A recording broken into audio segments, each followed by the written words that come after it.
This module now moves us to looking to what we call the project for the course.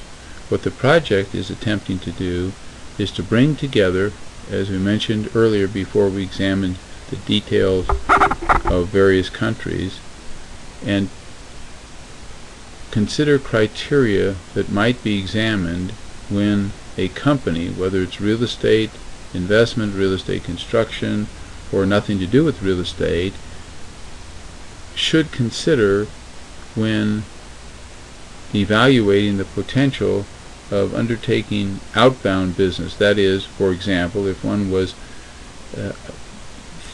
formed and operating in France, and the decision was to consider whether there should be an expansion from France to, say, Spain or Germany, we have to look and see those factors that should be considered in this expansion process.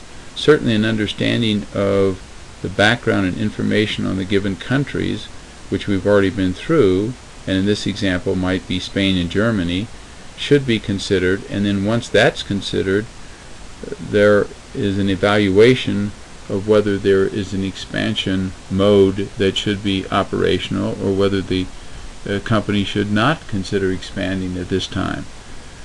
Having introduced this concept before we examined the countries in detail as noted, we are now to the stage, having concluded the more detailed examination of countries, to see what we can do to bring all these factors together, this criteria, and answer some questions. As seen on the screen, two key questions, or at least groupings of questions, would be: should our company do business outside wherever its home country is? We could use the United States, for example, or in my earlier comments, France.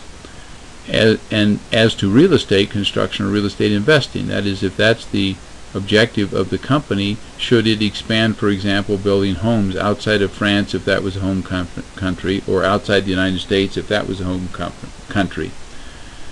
If the answer is yes, that is, if we say there's a slower market, for example, in the United States, but there are opportunities in Canada, in Mexico, in Europe, wherever, if the answer is yes, there's an opportunity to move forward.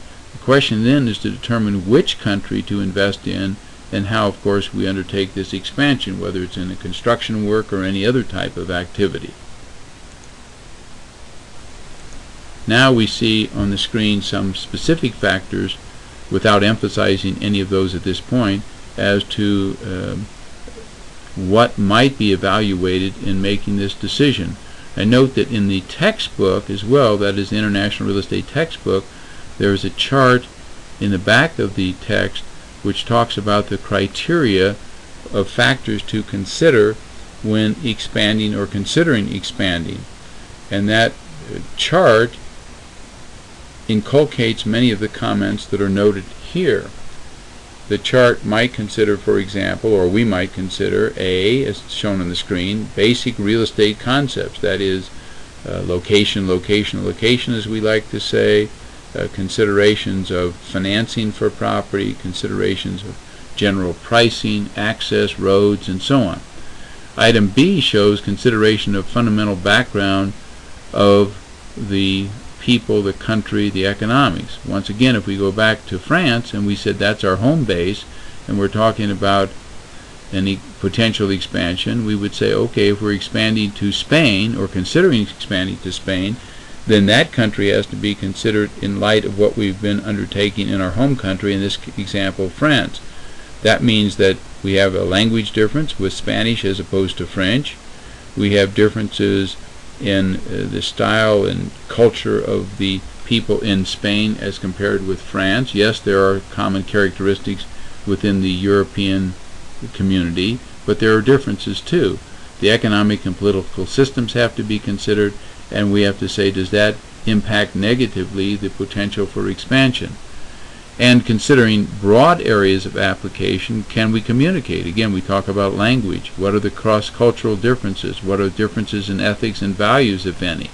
And we have to consider those same points. Again, if you were in the United States as the home country, we would consider it as opposed to other countries. Then if we become even more specific, we might consider some of the items noted on this page. I'm not going to try to read all these to you.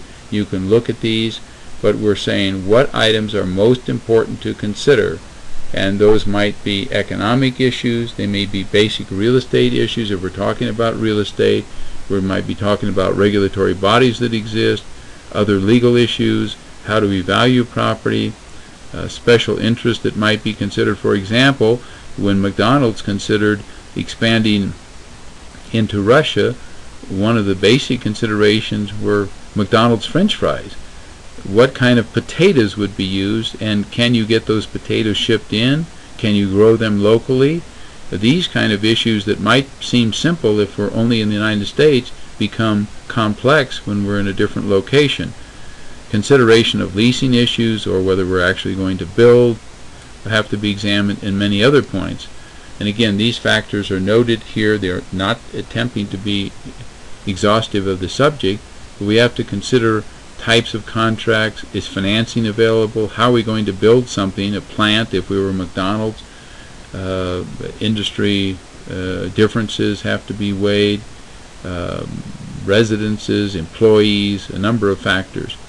So all of these and many other issues must be considered, and whether the personnel are available in a given country. Personnel for selling McDonald's, no offense to McDonald's, may not be an issue to the same extent that personnel may be very important if we're doing a very technical project.